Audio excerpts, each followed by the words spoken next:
오늘도 초동화물 스터디TV에 들어오신 여러분 환영합니다.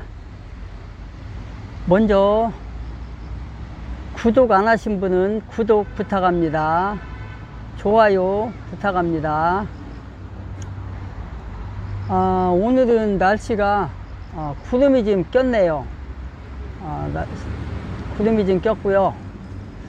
또 이렇게 뭐라 할까, 숲이 이렇게 나무가 이렇게 우거진 곳에 와서 의자에 앉아 있는데 지금 더 음침하네요. 이제 온도도 이제 오늘 날씨가 이 시간이 한 2시쯤 넘은 시간인데 제 핸드폰에 보면은 20도로 되어 있어. 20도. 어제 밤에 확인을 했을 때는 19도, 17도 여기서 있더라고요. 근데 오늘 아침에 보니까 20도 정도, 지금 그 20도 정도를 유지하는 것 같아요. 날씨가 이렇게 쌀쌀해. 어저께는 그래서 저녁 때 난방을 좀 켰었습니다. 1시간 정도 난방을 켜놓다가 뜨뜻해지길래 흥분해지길래 이제 껐는데, 이제 완전한 가을 날씨가 된 것 같아요. 9월 이제 말이 됐는데,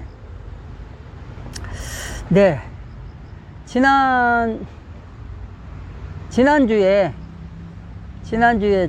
우리가 마태복음 21장을 마무리를 했습니다. 21장을. 그리고 오늘은 이제 22장, 마태복음 22장을 하려고 합니다. 이제 점점 이제 마태복음도 이제 거의 끝나가네요. 아마 오늘 촬영하는 게 한 달 내지 2달 후에 아마 이게 업로드가 될 텐데, 지금 앞에 녹화해 놓은 게 있기 때문에 그렇습니다. 그래서 오늘부터는 이제 22장이 이제 들어갈 텐데, 마태복음은 1장부터 28장까지 있죠. 마태복음이 그 중에서 이제 21장까지 끝나고 오늘 이제 22장 들어갑니다. 아마 조금 빨리 나가면 2번에 걸쳐서 촬영이 될 것 같고, 늦으면 3번에 걸쳐서. 왜 그러냐면 이게 지금 46절인가까지 있는 것 같아요. 이게 46절 여기 보면 46절까지 있어요. 46절. 그래서 본래는 제가 한 번 촬영할 때 1절부터 12절, 또 13절부터 23절, 4절 이렇게 하고 이렇게 했었어요. 그래도 막 1시간 반에서 2시간이 걸렸거든요. 근데 조금 빨리 하면은 요게 모르겠습니다. 뭐가 좀 빨리 나가면 2번에 걸쳐서 오늘하고 다음에 할 것 같고, 그렇지 않으면 좀 늦어지면 3번에 걸쳐서 하고 이렇게 녹화를 하게 될 것 같아요. 그러면 오늘 녹화하는 거는 한 2달 후에, 아니면 1달 한 반 후에 업로드가 될 것 같습니다. 오늘 그 22장은, 마태복음 22장은 첫 번째가 혼인잔치에 대해서 나와요. 혼인잔치. 지난번에 5장에서도 혼인잔치가 나왔고, 혼인잔치가 여러 개가 나와요. 근데 이제 오늘 하는 혼인잔치는 앞에서 했던 거, 그 혼인잔치하고 이게 좀 약간 달라요. 뜻이. 이거는 예수님과의 혼인잔치를 얘기하는 거예요. 앞에 거는 이제 그거와 비슷하긴 하지만 그런 건 아니었고요. 그래서 오늘은 이 혼인잔치를 통해서 한번 예수님과 교회와의 관계니까 한번 보겠습니다. 2장 1절에 보니까, 마태복음 22장 1절에 보니까 예수님께서 응답하며 다시 비유로 그들에게 말씀하여 이르시되, 하늘의 왕국은 마치 자기 아들을 위해 혼인잔치를 베푼 어떤 왕과 같으니, 그가 자기 종들을 보내어 결혼식에 초대받은 자들을 불렀으나 그들이 오려하지 아니하매. 3절까지. 그 다음에 4절에 보니까 그가 다시 다른 종들을 보내며 이르기를, 초대받은 자들에게 알리되, 보라, 내가 내 오찬을 준비하고 내 소와 살찐 짐승을 잡고 모든 것을 갖추었으니 혼인잔치에 오라 하였으나.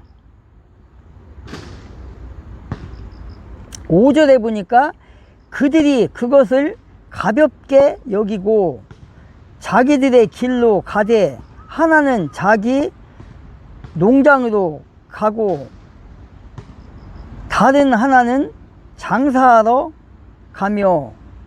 6절에 보니까 그 남은 자들은 그의 종들을 붙잡아 능욕하고 죽이니라. 6절까지 읽었습니다. 6절까지. 자, 지금 어떤 임금이 어떤 왕이 잔치를 베풀었다고 나와요. 잔치를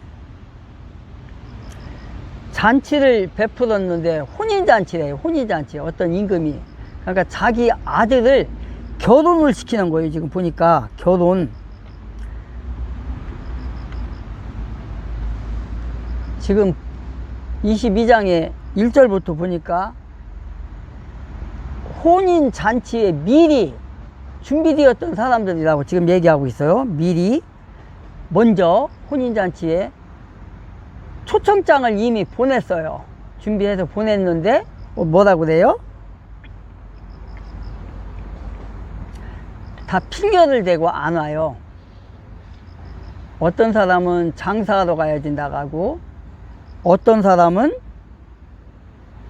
뭐 논밭을 샀다 가고, 뭐 이렇게 지금 핑계를 대고 있어요. 그래서 이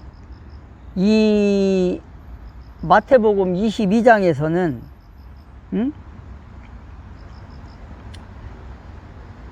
이게 뭐냐면, 초대받은 자들이라고 했잖아요. 지금 초대받은 자, 이게 지금 예수님이 비유로 지금 말씀하고 있어요. 2절에서 하늘의 왕국은 마치 자기 아들을 위해 혼인잔치를 베푸는 것 같다. 그래서 그가 자기 종들을 보내어 혼인잔치에 초대했다고 했어요. 3절에 보니까 결혼식에 초대받은 자들을 불렀으나, 이렇게 돼 있어요. 초대받은 자들을 불렀으나. 그럼 뭐예요? 이거는 이미 초대장을 보냈어요. 이미. 그래서 보통 그렇잖아요. 우리가 결혼식을 하려면 몇 개월 전부터 준비를 하잖아요. 그리고 이제 그 혼인잔치를, 그러니까 결혼식을 할 그 사람이 이제 미리 이제 예식장도 준비하고, 어느 지역에 어느 예식장에다가 계약을 하고 할 건지 벌써 한 3, 4개월 정도의 여유를 두고 해요. 그렇게 하고 나서 이제 그게 이루어지면 계약이 들어가요. 계약이 들어가서 이제 한 달 정도 남으면, 그러니까 결혼식장은 보통 막 3, 4개월 걸리잖아요. 이번에 우리 어디야, 거기 신라호텔 뉴스 나와서 알지요, 여러분들? 그 신라호텔에서 결혼식을 신라호텔과 계약을 한 사람들이 있었어요. 신랑 측이나 신부 측이나 해가지고 벌써 몇 개월, 신라호텔 같은 경우는 보통 6개월 전, 1년 전에 이미 계약을 해요. 왜 그러냐, 그 정도로 밀려 있으니까. 호텔이니까. 신라호텔에서 많이들 결혼식 하잖아요, 돈 있는 사람들. 그리고 어떻게 해요? 결혼식장을 예약을 하고 나면 뭐를 해? 그 다음에는 결혼식이 끝나면 이제 신혼여행을 가잖아요. 신혼여행을 가려면 보통 뭐 돈 있는 사람들은 우리나라로 안 가잖아요. 우리나라 사람들은 뭐 그래서 돈이 좀 부족한 사람들이, 경제가 이렇게 여유치 않은 사람들은 제주도나 강원도나 뭐 이런 뭐 설악산 같은데 이런 데 가잖아요. 그런데 돈이 좀 있는 사람들은 예를 들어서 뭐 일본을 간다든가, 뭐 기독교인들은 이제 이스라엘 같은데, 또 뭐 그냥 여러 군데 많아요. 필리핀으로 가는 사람들도 있고 여러 군데로. 그럼 어떻게 해요? 항공편을 이제 준비를 해야 되잖아요.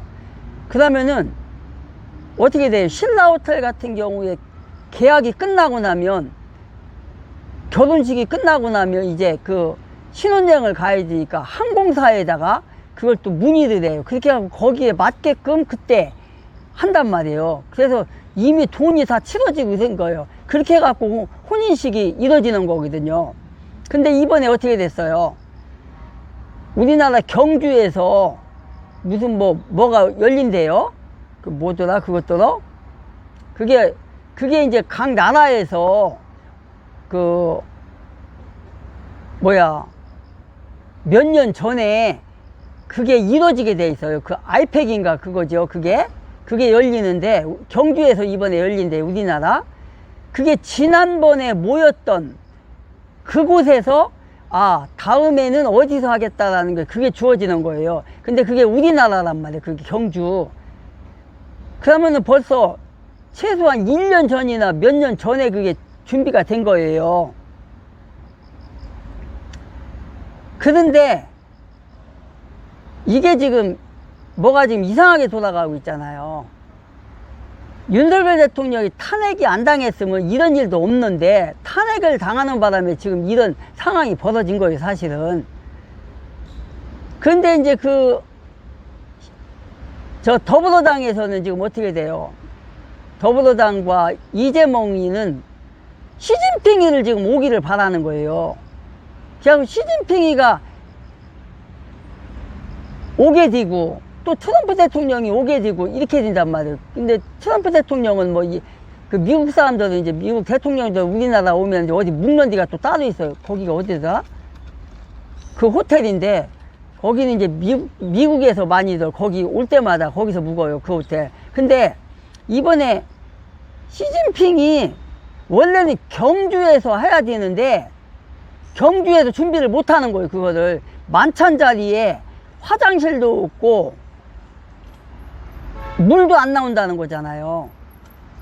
그래서 지금 트럼프 대통령이나 시진핑이 서울에서 묵는다는 그런 지금 소문이 돌고 있어요. 그러면은 중공에서는 우리나라면 어디서 묵어요? 신라호텔에서 주로 묵거든요. 그러니까 지금 이 더불어당에서 지금 거기를 압박을 해가지고 신라호텔을, 결혼식 같은 거를 다 취소를 시켜버린 거예요, 지금. 이게 이렇게 된 거라고요. 그런데 트럼프 대통령이 오는 그 무슨 호텔이야, 거기는 그런 말이 안 나와요, 지금. 지난번에도 트럼프 대통령 왔을 때 그때 그 호텔 묵었는데, 거기서도 뭐 결혼식 취소하거나 이런 게 없었어요.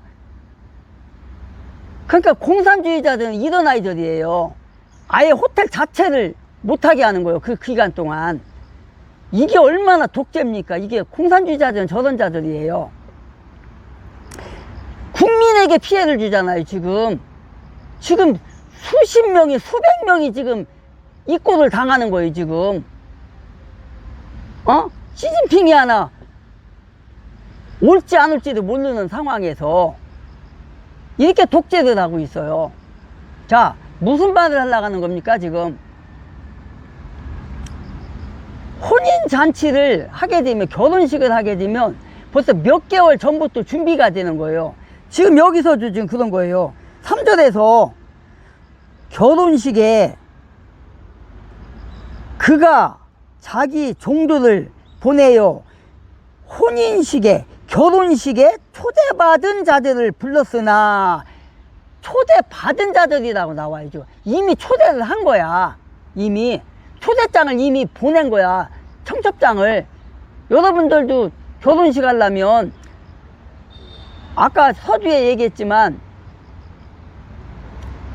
최소한 한 달 전에 청첩장을 보낸단 말이에요. 초대장을. 어디에서 우리가 이렇게 결혼식을 하는데 와서 축하 좀 해달라.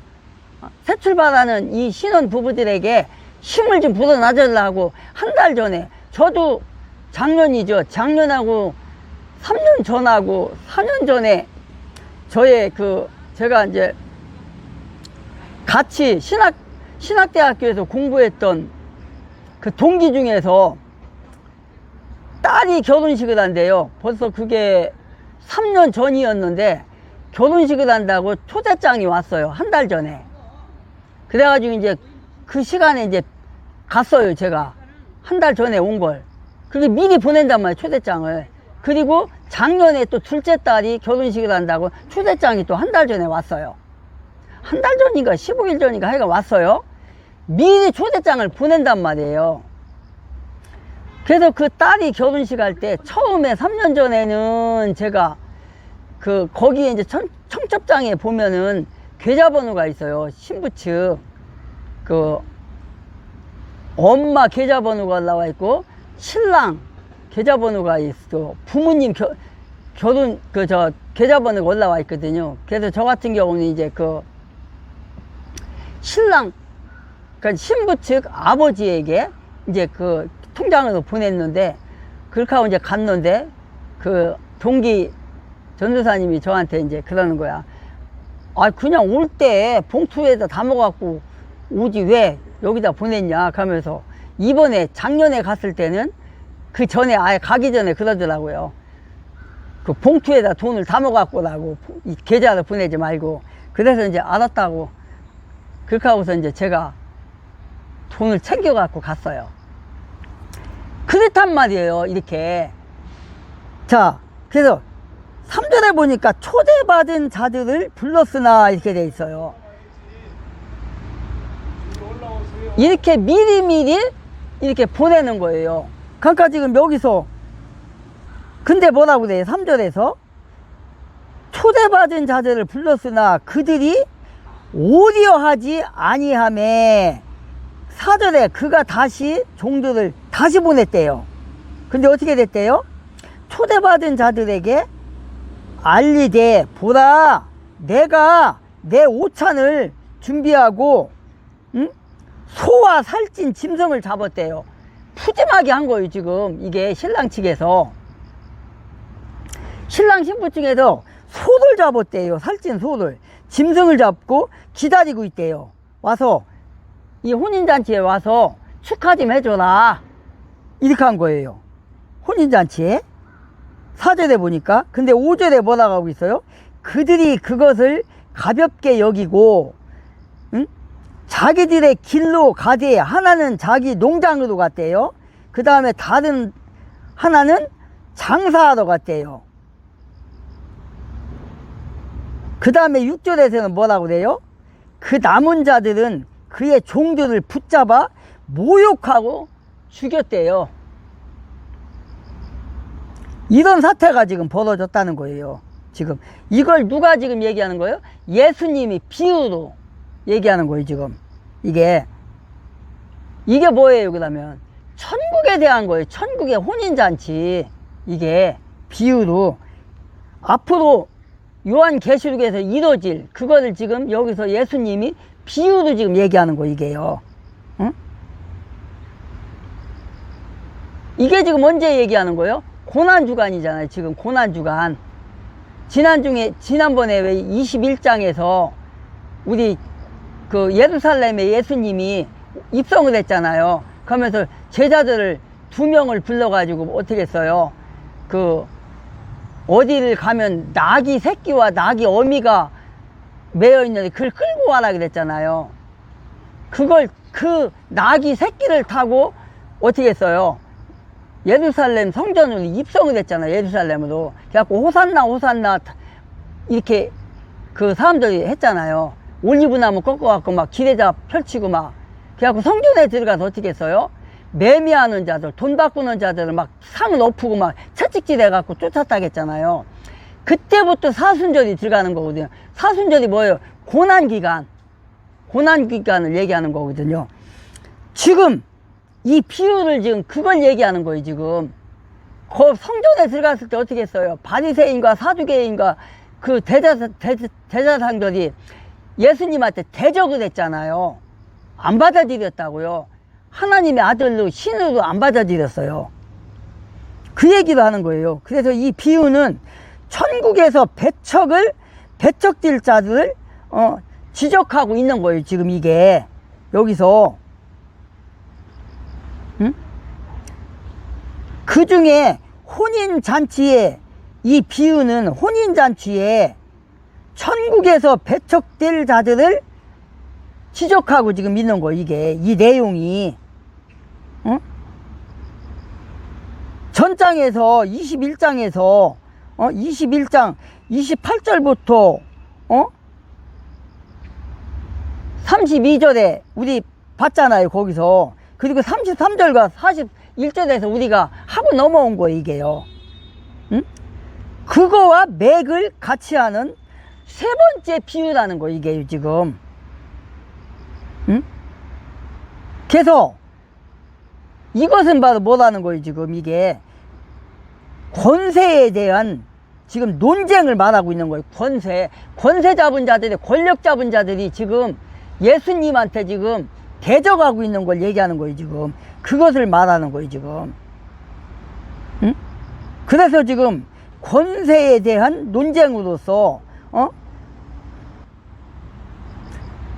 패배했던 그 대적자들이, 적들이 지금 다시금 어떻게 했다는 거예요?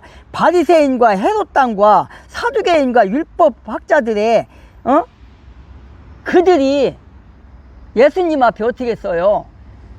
대들었잖아요. 그러면서 뭐라 하겠어요? 그 세금에 대한 것도 막 갖고 오고 또 뭘 갖고 왔어요? 이들이 납세에 대한 거 있잖아요. 납세, 공세를 바쳐야 되냐 안 바쳐야 되냐 그것도 막 시험하고 그랬잖아요. 그런 일들 했단 말이에요. 그리고 뭐를 했어요? 또 부활해 가는 거. 부활해 가는 건 뭐죠? 그 어떤 이제 앞으로 이제 우리가 볼 텐데 그거를 부활은 뭐예요? 어떤 일곱 형제가 있는데 마다들이 장가를 간 거야. 근데 이스라엘이라는 나라는 무슨 제도가 있다고 했어요? 계제 제도가 있다고 했어요. 계제 제도. 그게 뭐예요? 형이 장가를 갔다가 자식이 없이 죽잖아요. 그럼 그 형수를 그 밑에 동생이 형수하고 살아야 돼요. 그래서 첫 번째 낳는 자식을 형의 혈통을 잇게 해야 돼요. 그런데 어떻게 됐어요? 형이 죽은 거야. 그래갖고 그 밑에 동생이 그 그러니까 형수지요. 형수와 시동생이 살게 된 거야. 근데 그 시동생하고 살았는데 어떻게 했어요? 그 시동생도 죽어버렸네? 그러니까 그 밑에 또 시동생 7형제가 있는 7형제가 다 그 여자와 형수와 사는 거야. 그리고 결국은 자식도 못 낳고 어떻게 됐어요? 7명이 다 죽고 그 형수도 죽은 거야. 그 아내도 죽어버린 거야. 그러니까 지금 이들이 뭐라 간 거예요? 예수님을 시험하려고 지금 온 거잖아요. 그러면서 이런 비유를 드는 거 아니에요. 그러니까 예수님이 뭐라고 그래요? 아, 너희들이 잘못 알고 있다, 결혼 제도를. 응? 너희들이 지금 그 7명의 남자가 그 형수와 살게 됐는데 다 죽었다. 그러면 나중에 부활 때에는 누구의 부인이 되냐 지금 너희가 물었는데, 너희들이 성경도 안 읽어봤냐? 성경이 어떻게 기록되어 있냐? 어? 성경에서는 어떻게 기록되어 있다겠어요? 부활 때에는 결혼도 없고 그냥 천사들과 함께, 천사들이 결혼을 하나요? 천사들은 중성입니다. 중성. 그들은 결혼을 안 하고 살아요. 그들은. 그래서 천사와 같이 너희들 그대로 산다, 이렇게 얘기를 한 거예요. 그러면서 뭐라고 그래요? 이어서 너희들이 성경을 읽어봤으면 그런 질문을 나한테 못한다, 이렇게 하면서 뭐라고 그래요? 하나님은 아브라함의 하나님이요, 또 누구의 하나님이에요? 이삭의 하나님이요, 또 누구의 하나님이에요? 야곱의 하나님이라고 얘기를 해요. 그건 뭐예요? 신앙이잖아요. 신앙. 살아있는 자의 하나님이다라고 얘기를 하는 거예요. 그게 뭐예요? 아브라함과 이삭과 야곱의 믿음을 얘기하는 거잖아요. 믿음. 믿는 자는 어떻게 돼요? 천국에서? 천국에 가잖아요. 다 믿는 자는. 그럼 살아있는 거잖아요. 그러면 예수를 안 믿는 자들은 뭐예요? 불못에 가는 거예요. 불못에. 브루스에 들어가는 거예요. 지옥으로. 그거는 뭐예요? 성경에서는 지옥에 가는 것들은 죽었다라고 얘기를 해요. 그러면 하나님은 죽은 자의 하나님이에요? 산 자의 하나님이에요? 아브라함과 이삭과 야곱의 하나님은 살아있는 하나님이잖아요. 그러면 산 자의 하나님이에요. 천국을 간 자들의, 하나님의 왕국에 들어간 자들의 하나님이라는 거예요. 그래서 아브라함과 이삭과 야곱은 믿음의 하나님이니까 살아있는 거잖아요. 천국을 가니까. 그걸 얘기하는 거예요. 그걸 지금 여기에서 얘기하는 게, 부활의 때 또 납세하는 거. 납세는 뭐예요? 납세를 얘기하는 건 뭐냐면, 바리새인들이 예수님을 시험하기 위해서, 시험해서 어떻게 해? 예수님이 자기 말로 넘어져서, 응? 그 로마의 군병들에게 맞아 죽든가 칼로 목을 자르든가 죽이려고 예수님을 시험하기 위해서 납세 제도를 갖고 온 거예요. 로마의 그 황제의 그 두상이 그려져 있는 거, 또 황제의 글이 그려져 있는 그 돈을 갖고 와가지고, 그게 뭐예요?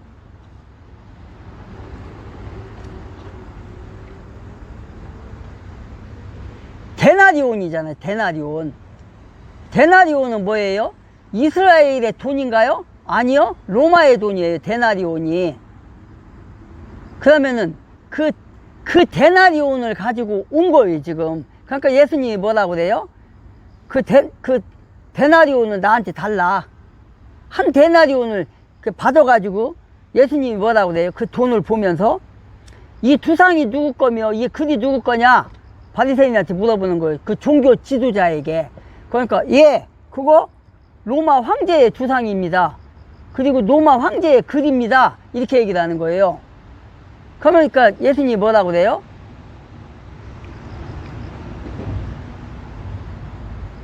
하나님의 것은 하나님에게, 이렇게 얘기를 하잖아요. 그리고 공세를 받을 로마의 공세를 받을 자들에게 하는 거는 황제에게, 이렇게 얘기를 하잖아요. 왜 그래요? 그 이유가 뭐예요? 그것도 뜻이 있어요. 여기서. 자, 예수님이 예루살렘에 입성했을 때 성전에 갔잖아요. 그때 돈 바꾸는 자들이 있었다겠죠? 짐승 파는 자들이 있었다겠죠? 왜 그래요? 돈 바꾸는 게 이스라엘 나라의 돈, 그걸 얘기하는 거예요. 왜? 근데 그때 당시 로마 때는, 로마 식민지대는 어떤 돈을 썼어요? 로마 돈을 썼잖아요. 이스라엘 나라에 돈을 쓴 게 아니라. 그러니까 이스라엘 나라에 하나님 앞에 바치는 헌물은, 헌금은 어떻게 해야 돼요? 예물은 이스라엘 나라에 돈으로 드려야 되는 거예요. 성전에. 그게 그 얘기인 거예요. 그게. 그래서 하나님 것은 하나님께, 로마에 바치는 세금은 로마의 그 황제의. 이재명 대통령, 이재명 지지율을 가봐야 될 것 같습니다. 50.7대 45.0. 긍정 지지율 50.7, 부정 지지율 45%. 그러니까 국민의 과반 턱걸이를 한 지지율이 나왔습니다. 긍정평가 50.7, 부정평가 45였습니다. 다만 응답률이 너무 낮다라는 점, 그리고 또 보수 과표 집도가 심해서 이를 좀 과만해 봐야 된다라는 설명들이 있다라는 점은 감안을 해 주셔야 될 것 같습니다. 50대 45, 굉장히 어떻게 보면은 이 박빙의 상황들이 벌어지고 있다라는 거예요. 이거 외에도 리얼미터 조사도 나왔습니다. 리얼미터 조사도 3주 만에 이재명 대통령의 지지율이 하락했습니다. 지금 대통령 지지율이 계속해서 잘 나가는 듯 싶었습니다만은 지난주 계속 후반부터 떨어지고 있는 그런 모습들이 보여지고 있는데, 바로 대장동 때문입니다. 대장동 영향이 상당히 많습니다.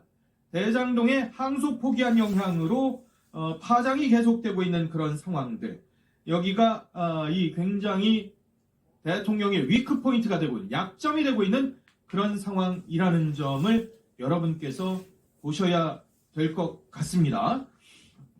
대장동에 대해서 왜 국민들이 배신감을 느끼느냐? 이 사람들이요, 3억 5천 투자했답니다. 대장동 일당이요, 김만배, 남욱, 정영학, 이 사람들이요 3억 5천만 원 투자했답니다. 그런데 벌기는 얼마 벌었어요? 7,800억 원을 벌었습니다.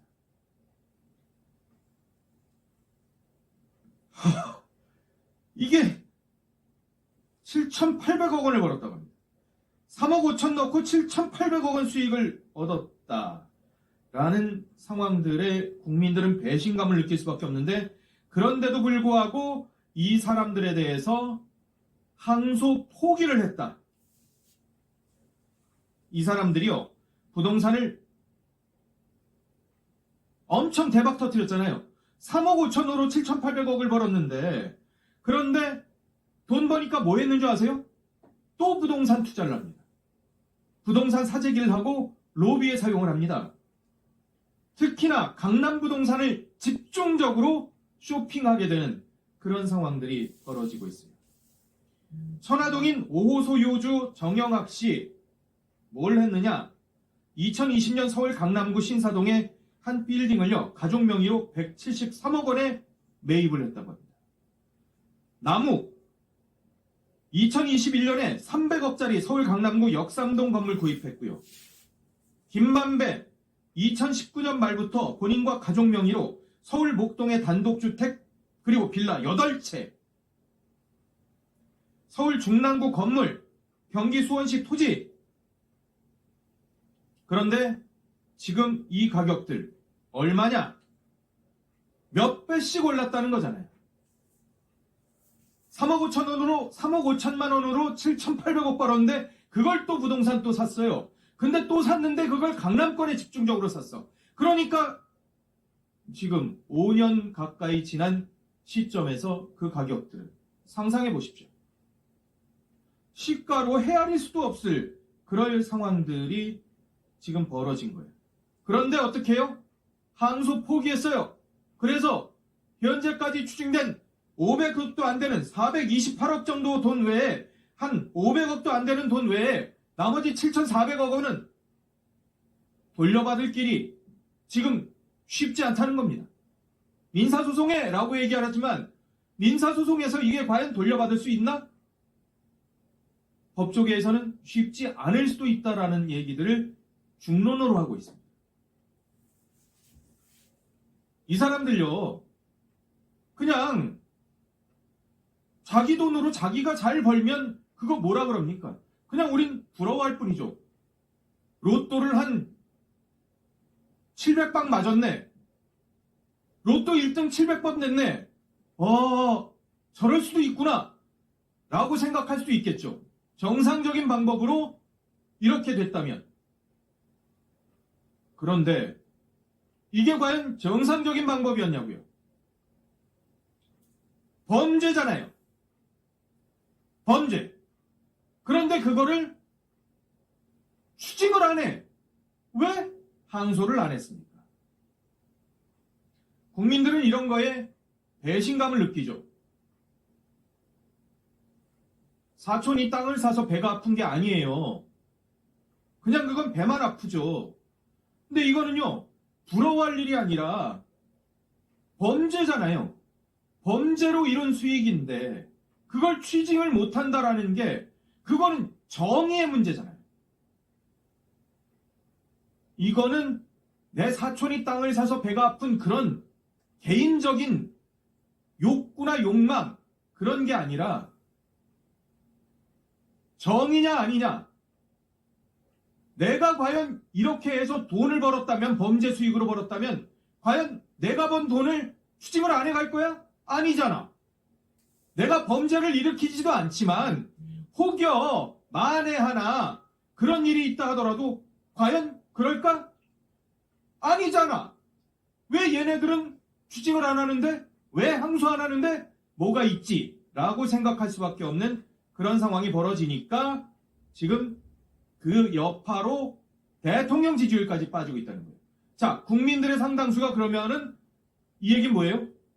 이 항소 포기가 검찰의 자체 결정이 아니라 뭔가 그 상부, 법무부, 혹은 대통령실, 혹은 또 다른 앤드소원 다른 뭔가가 있는 거 아니야?